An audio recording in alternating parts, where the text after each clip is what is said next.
Bismillahirrahmanirrahim. Assalamualaikum warahmatullahi wabarakatuh. Alhamdulillah.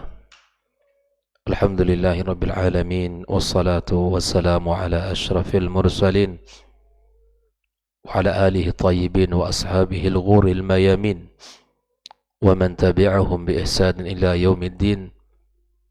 Asyhadu an la ilaha illallah wahdahu la syarika lah, waliyus salihin wa khaliqul khalqi ajma'in, wa asyhadu anna Muhammadan abduhu wa rasuluh as-sadiqul amin.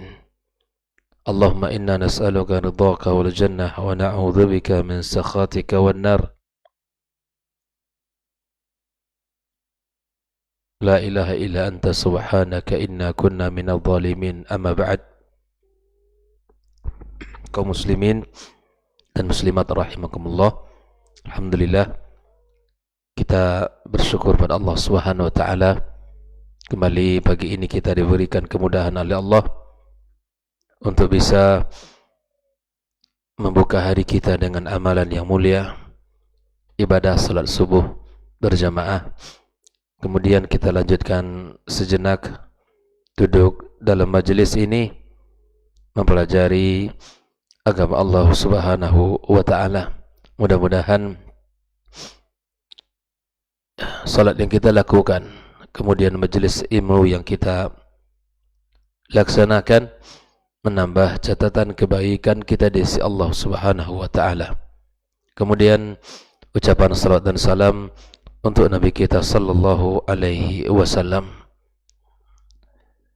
untuk keluarganya dan keturunannya, para sahabat yang telah berjuang bersamanya, dan siapapun dari umat ini yang senantiasa berjalan di atas sunnahnya sampai hari kiamat kelak.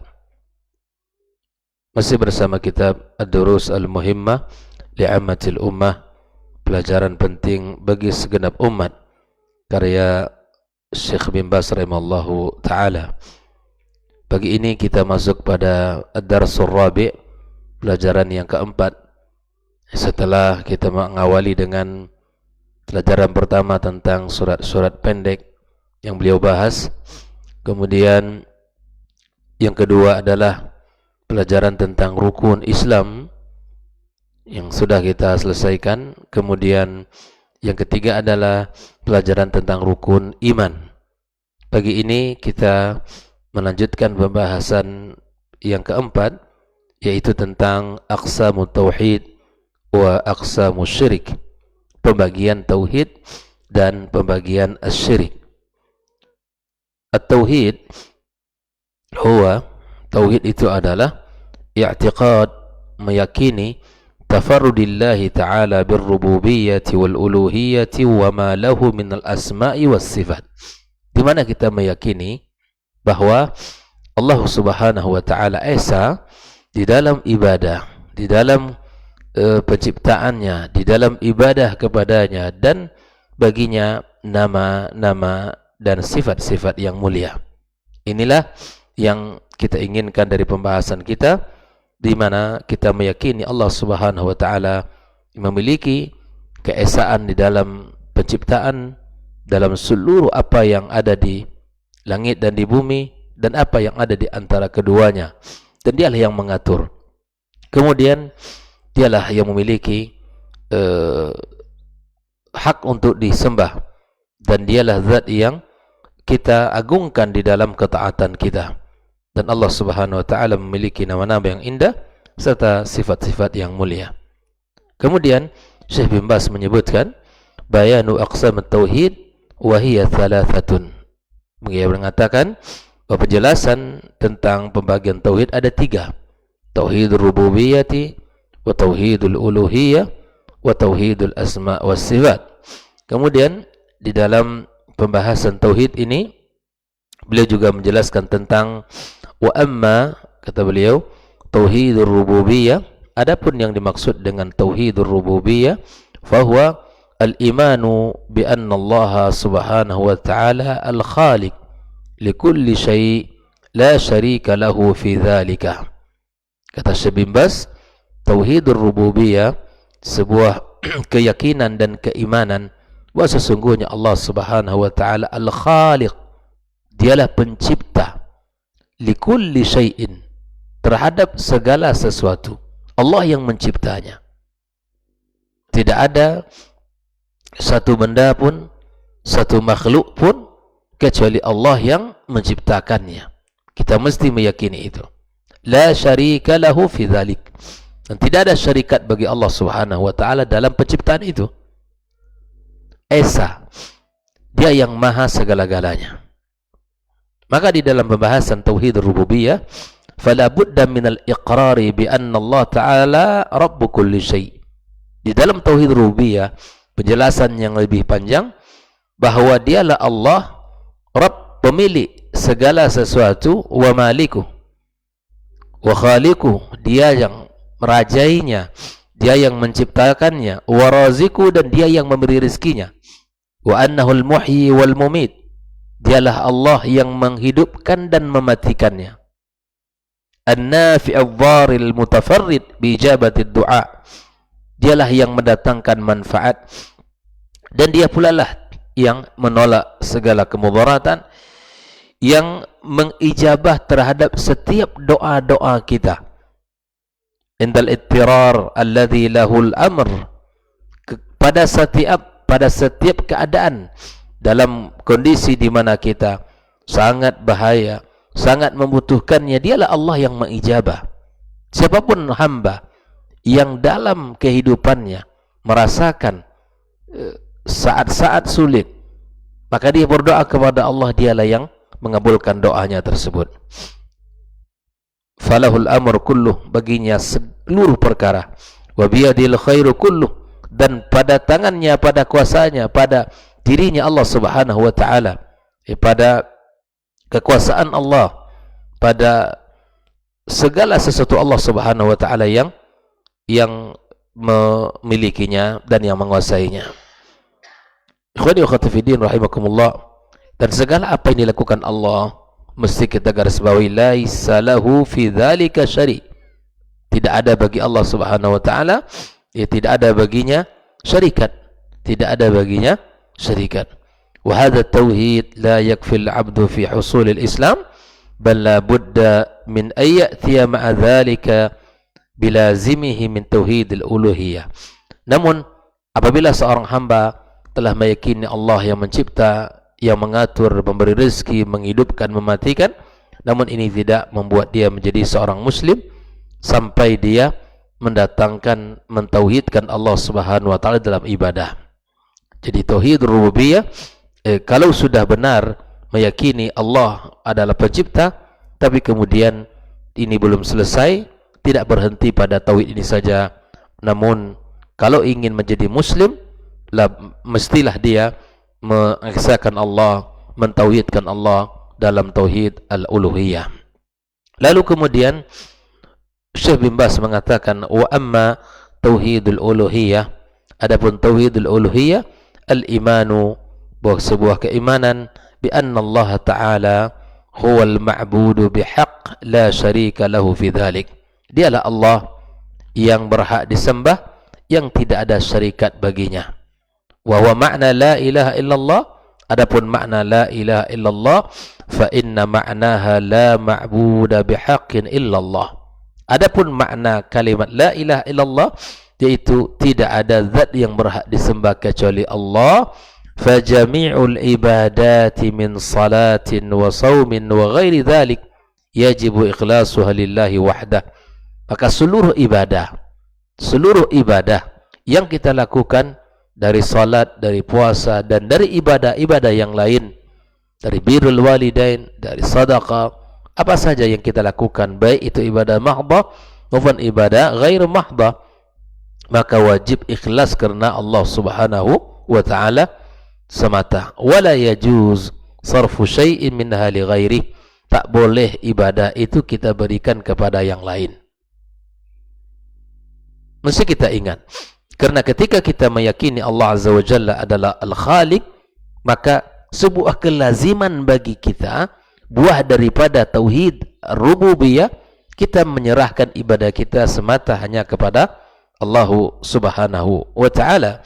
Kemudian dijelaskan oleh Syekh Tuwayan bahwa tauhidul uluhiyah itu dasar utamanya apa? Ikhlasulillahi ta'ala dalam ibadah. Baik itu dari mahabbah, rasa cinta kita kepada Allah, wal khauf, rasa takut kita kepadanya, wal raja, harapan kita kepada Allah, wa tawakkal, dan tawakal kita kepadanya, wal raghbah, wal rahbah, ya, wal du'a lillahi wahda.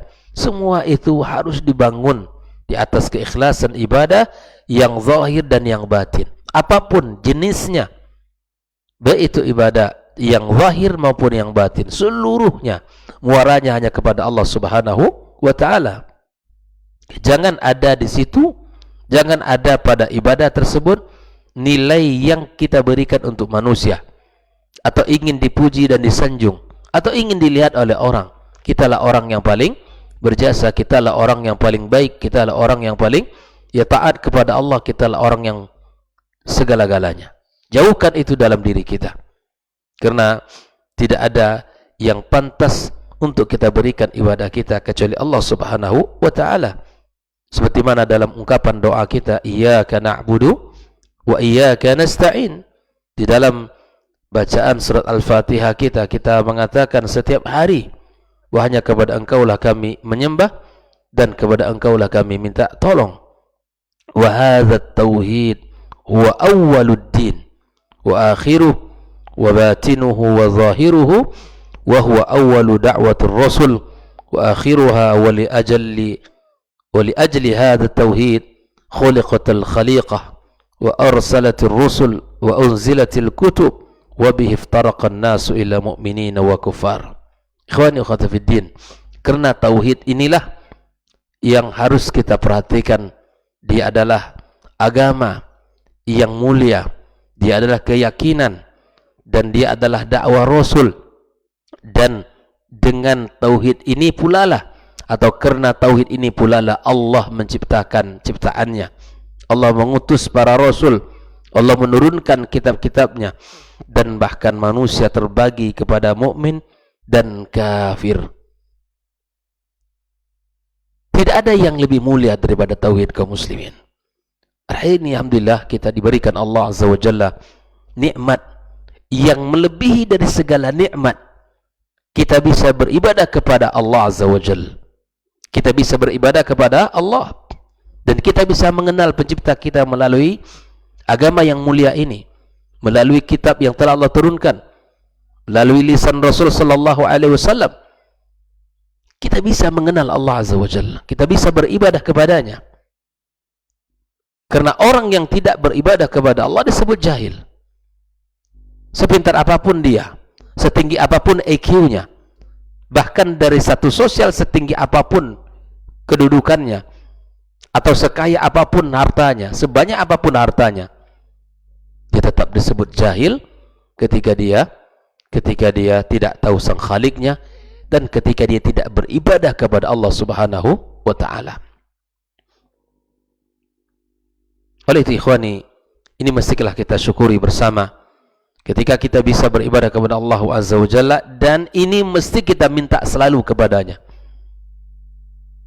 kepada Allah di dalam setiap doa kita dan setiap permintaan kita, agar kita tetap istiqamah,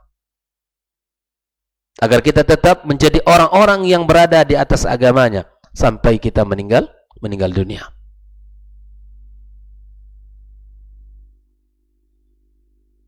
Kaum muslimin rahimakumullah. Lalu yang ketiga dijelaskan oleh Syekh bin Baz rahimallahu taala, wa amma tauhidul asma was sifat fa huwa al-iman bi kulli ma warada fil Qur'anil Karim. Mengimani, meyakini setiap yang terdapat di dalam Al-Qur'anil Karim, awil ahadits sahih, atau hadis-hadis sahih, min asma'illahi wa sifatih. Mengimani dan meyakini nama-nama Allah dan sifat-sifatnya. Meyakini itu, bahwa setiap nama ada sifat, bukan sebagai bentuk. Ada sebagian kelompok dari kelompok Islam yang menetapkan nama tanpa ada sifatnya, nama tanpa sifat. Tapi Ahlus Sunnati wal Jamaah menetapkan setiap nama ada sifat. Setiap nama ada sifat. Tapi kemudian Ahlussunnah wal Jamaah mengimani pada setiap ayat yang Allah sebutkan di situ ada nama, ada sifatnya. Dan pada setiap yang disebutkan oleh Nabi SAW dari hadisnya disebutkan nama, di situ ada sifatnya. Inilah ya akidah kita Ahlussunnah wal Jamaah, itsbatuha lillahi wahda 'ala al-wajhi al-la'iqi bihi subhanahu. Kita tetapkan bagi Allah sifatnya, kita tetapkan bagi Allah namanya, dan kita tetapkan baginya sifatnya yang layak bagi Allah subhanahu wa ta'ala, min ghairi tahrifin wala ta'tilin wala takyifin wala tamthil, tanpa kita merubah, tanpa kita menghilangkan maknanya, tanpa kita bertanya bagaimana dia Allah, tanpa kita menyerupakan Allah dengan siapapun.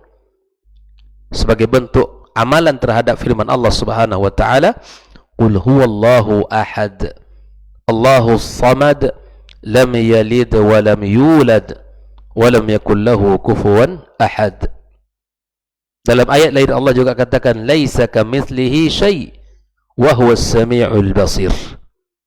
Kalau kita melihat bahwa ketika menyikapi asma dan sifat, paling tidak ada 3 kelompok. Yang pertama, mentafwidkan, bahwa akidah mentafwidkan ini bahwa hanya Allah yang tahu, hanya Allah yang tahu, memulangkan semuanya kepada Allah, manusia tidak tahu. Padahal di dalam akidah Ahlussunnah wal Jamaah para as-salaf, ya, mereka menetapkan sebagaimana yang dijelaskan oleh Allah Subhanahu wa taala di dalam Al-Quran dan Nabi SAW dalam hadisnya. Yang kedua, kelompok yang kedua adalah mentakwil. Ya, mereka ini mentakwilkan, ya, karena takut menetapkan sesuatu bagi Allah itu akan menyerupai makhluknya, sehingga mereka mentakwilkan ya sifat-sifat Allah Subhanahu wa taala. Dan yang ketiga adalah akidah Ahlussunnah wal Jamaah, isbat, menetapkan ma athbata Allah taala li nafsih, menetapkan bagi Allah nama dan sifatnya sebagaimana Allah telah menetapkan bagi dirinya. Wa nafyu ma nafallahu an, dan meniadakan bagi Allah sifat dan nama dan sifatnya sebagaimana yang telah Allah nafikan bagi dirinya. Jadi ini yang selamat, kita menetapkan sesuatu yang layak bagi Allah tanpa kita ya menyerupakan Allah dengan satu apapun, sebagaimana Allah katakan laisa kamitslihi syai' wa huwas samiul basir. Inilah yang kita yakini, ya, kita menetapkan tanpa kita mentafwidkan. Mentafwid itu artinya di mana hanya Allah yang tahu, di mana memulangkan semuanya hanya kepada Allah Subhanahu wa taala semata, dan juga tidak kita mentakwilkan Allah Subhanahu wa taala yang ya mentakwilkan dari sifat-sifat itu. Dan adapun yang ketiga adalah di mana kita menetapkan bagi Allah Subhanahu wa taala ya sifat yang layak, yang pantas baginya. Kaum muslimin dan muslimat rahimakumullah, di dalam asma dan sifat, ya, bahwa Allah Subhanahu wa taala telah menetapkan, mengatakan walillahil asmaul husna fad'uuhu biha wa dzarul ladzina yulhiduna fi asma'ih. Allah memiliki nama-nama yang bagus, maka kemudian berdoalah kalian dengan nama-nama itu. Ini artinya kita disuruh oleh Allah untuk meminta, memohon kepadanya dengan nama-namanya. Dan ini yang disebut oleh para ulama tawassul dengan asma Allah Subhanahu wa taala. Seperti kita mengatakan ya Rahman irhamni, wa ya Ar-Razzaq urzuqni, wa ya Ghaffar ighfirli, wa ya Tawwab tub alayya, dan seterusnya. Ini namanya adalah kita berdoa dengan nama-nama Allah Subhanahu wa taala, itu dibolehkan. Kemudian seorang muslim di dalam asma dan sifat juga meyakini bahwa Allah Subhanahu wa taala memiliki sifat yang sempurna. Sifat yang sempurna seperti yang telah disebutkan oleh Nabi SAW dan sebagaimana yang telah dijelaskan oleh Nabi SAW di dalam kesempurnaannya. Maka kemudian ada sebagian ya ahli ilmu mengatakan wa qad ja'alaha ba'du ahli ilmi naw'aini, ada sebagian tauhid ini menjadikan dua saja, wa adkhala tauhidul asma' was sifat fi tauhidur rububiyyah wa la musyahata fi dzalik. Ada yang mengatakan bahwa tauhid asma' dan sifat itu masuk pada tauhidur rububiyyah. Kata Syekh bin Baz, kalaupun ada yang mengatakan dua, wala musyahata fi dzalik, tidak ada masalah, li'anna al-maqsuda wadih fi killat taqsimaini, karena maksud dari pembagian dua tadi jelas, bahwa ingin mengesahkan Allah dalam ciptaannya, ingin mengesahkan Allah dalam namanya, dan ingin mengesahkan Allah di dalam ibadah kepadanya. Nah, ikhwani wa akhwati fiddin, perlu digarisbawahi sedikit bahwa seperti yang dikatakan oleh Syekhul Islam Ibnu Taimiyah wa tilmidhu Ibnu Qayyim rahimahullah taala, faqalu tauhidu naw'an, mereka mengatakan tauhid terbagi dua, tauhidun fil ma'rifati wal isbat, wa tauhidur rububiyyati wal asma' dan sifat. Yang kedua, tauhidun fit talabi wal qasd, ya tauhid yang kedua adalah di dalam permintaan dan di dalam tujuan maksud, itu disebut dengan tauhidul uluhiyah wal ibadah. Nah, jika kita mengatakan bahwa tauhid mengatakan terbagi dua atau terbagi tiga, ini semuanya adalah metode di dalam sebuah pemahaman, pembelajaran. Andai pun kita tidak membaginya tiga atau dua misalnya, tetapi benar ibadah kita kepada Allah, benar di dalam asma dan sifat kita kepada Allah, dan benar di dalam tauhid kita menetapkan Allah Subhanahu wa taala sebagai pencipta, maka kemudian ini pun tidak ada masalah, ini pun sudah benar. Kenapa dibagi oleh para ulama? Karena terjadi penyimpangan-penyimpangan di dalam tauhid. Agar kita bisa memahami tauhid ini dengan baik, maka kemudian dijelaskan oleh para ulama berdasarkan istiqra' dalil-dalil Al-Qur'anul Karim. Bisa dalam surah Al-Fatihah saja kita bisa dapatkan bahwa ketiga tauhid ini sudah Allah jelaskan. Alhamdulillahirabbil alamin, ini menunjukkan tauhidur rububiyah. Ar-Rahmanir Rahim ini menunjukkan tauhid asma dan sifat. Iyyaka na'budu wa iyyaka nasta'in menunjukkan tauhidul uluhiyah. Andai pun kita tidak misalnya tidak menetapkan tauhidur rububiyah, uluhiyah, asma dan sifat, yang penting ibadah Anda benar sesuai dengan apa yang telah dijelaskan oleh Nabi SAW, tidak mensyirikkan Allah dengan satu apapun. Ya, kemudian Anda meyakini Allah sang pencipta yang mengatur, yang menurunkan hujan, yang menumbuhkan, menghidupkan, mematikan. Meyakini itu dengan benar, serta menetapkan asma dan sifat Allah tanpa kita palingkan maknanya, tanpa kita hilangkan maknanya, atau tanpa kita serupakan Allah dengan yang lain, itu pun tidak ada masalah.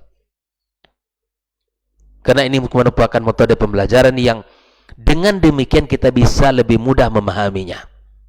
Dengan demikian kita bisa lebih mudah untuk memahaminya. Sehingga ada orang mengatakan ini adalah perkara bid'ah dalam agama. Ini tidak ada bid'ah. Ini bukan perkara yang salah. Bentuk menjelaskan, karena menjelaskan sesuatu perlu metode, dan metode untuk menjelaskan agar orang betul dalam ibadahnya, betul di dalam pemahaman asma dan sifat Allah Azza wa Jalla, dan betul dalam pemahaman bahwa Allah yang mencipta langit dan bumi, maka kemudian berdasarkan dalil-dalil tersebut dibagi oleh para ulama kita agar kita lebih mudah memahaminya. Karena telah banyaknya penyimpangan-penyimpangan dalam akidah, telah banyaknya ya perkara-perkara yang menyelisihi daripada syariat Nabi kita sallallahu alaihi wasallam. Ya. Maka oleh karena itu ikhwan wa akhwat fiddin, inilah pembagian tauhid yang dijelaskan oleh ulama. Dan jika ada orang yang mengatakan bahwa pembagian tauhid ini adalah sumber teroris, sumber radikal, ini adalah kalam batil, perkataan yang batil. Jika ada yang mengatakan orang-orang yang meyakini pembagian tauhid kepada tiga bagian ini adalah orang-orang radikal, orang-orang teroris yang akan melahirkan pemikiran-pemikiran keras, wallahi Anda akan bertanggung jawab di hadapan Allah Subhanahu wa taala dengan tuduhan-tuduhan seperti ini, dengan anggapan-anggapan seperti ini. Para ulama membuatkan, menjelaskan hal ini agar kita semakin dekat dengan Allah Subhanahu wa taala. Menjelaskan hal ini agar kita semakin faham dengan agama kita. Menjelaskan hal ini agar kita semakin takut kepadanya. Maka karena itu ikhwan wa akhwat fiddin, jika ada orang mengatakan hal seperti ini dan kemudian dia mengatakan bahwa orang-orang yang meyakini pembagian tauhid ini adalah orang-orang radikal dan seterusnya, maka jauhkanlah perkataan ini dan tidak perlu kita dengarkan, karena sesungguhnya ini adalah ya sebuah tuduhan semata yang tidak ada data dan fakta, tidak ada bukti dan tidak ada sama sekali ya data yang bisa dipercaya. Oleh ikhwan wa akhwat fiddin, jauhkan kita dari segala hal yang mengatakan sesuatu tanpa ada kebenarannya atau tanpa ada data. Oleh ikhwani, mari kita sama-sama ya benahi tauhid kita, karena tauhid adalah pondasi dasar hidup seorang muslim. Orang yang kokoh tauhid ibarat rumah yang memiliki pondasi yang kuat. Tidak bisa dibayangkan kalau rumah berdiri tegak tanpa pondasi. Begitulah mukmin berjalan hidup di dunia ini. Tanpa tauhid, dia akan mudah untuk melenceng dari agama ini. Akan mudah untuk melakukan pelanggaran. Akan mudah untuk melakukan kesyirikan-kesyirikan. Karena dia tidak memiliki dasar yang kuat dalam agama. Itu tauhid. Maka kepada orang tua, kepada para guru, kepada para duat, ajarkan pertama kali kepada anak Anda, kepada murid kita, dan kepada masyarakat kita tauhid. Dakwahkan yang pertama kali tauhid. Sebagaimana Nabi SAW di Mekah mengawali dakwah tauhid, membersihkan keyakinan yang rusak. Sebagaimana ilmu tauhid adalah ilmu yang pertama dipelajari, demikian juga ilmu tauhid merupakan ilmu yang pertama untuk didakwahkan. Saya ulangi, sebagaimana ilmu tauhid adalah ilmu yang pertama kali untuk dipelajari, ilmu yang sangat urgent untuk diawali dalam kehidupan kita, maka demikian pula lah dakwah tauhid atau ilmu tauhid adalah ilmu yang paling pertama didakwahkan, disampaikan, diajarkan, baik itu dalam skala kecil dalam rumah tangga kita, baik itu dalam skala lembaga pendidikan, yayasan, oleh para guru-guru, lakukan dakwahkan tauhid yang benar, ataupun para duat, para asatiz, dakwahkan dakwah tauhid ini sehingga masyarakat benar di dalam beragamanya, tidak melenceng dan tidak melakukan kesyirikan serta pelanggaran dalam akidah ini. Karena tidak ada yang paling mahal dalam kehidupan seseorang daripada keyakinan kita kepada Allah Subhanahu wa taala, keimanan kita kepadanya. Karena itulah yang akan menyelamatkan kita di dunia dan di akhirat kelak. Man laqiyallah la yusyriku bi syai'an dakhala al-jannah. Yang bertemu dengan Allah di hari kiamat kelak, tidak mensyirikkan Allah dengan satu apapun, maka dia akan masuk surga. Man kana akhiru kalami la ilaha illallah dakhala al-jannah. Barang siapa yang akhir ucapannya di dunia ini la ilaha illallah, maka dia akan masuk ke dalam surganya Allah Subhanahu wa taala. Maka mari kita sama-sama sadari, ini adalah hal yang paling penting dalam hidup. Hal yang paling mahal, menjaga akidah kita, membentengi akidah kita dari segala sesuatu yang merusaknya, dari segala sesuatu yang akan menghancurkannya. Nilai-nilai itu tetap senantiasa tegak dalam diri kita. Wallahu ta'ala alam.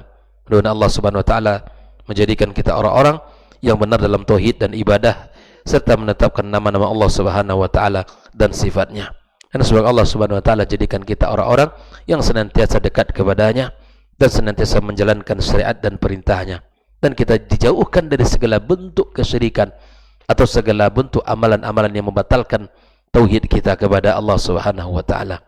Wa sallallahu ala nabiyyina Muhammadin wa sallam, wa subhanakallahumma bihamdik asyhadu an la ilaha illa anta astaghfiruka wa natubu ilaik.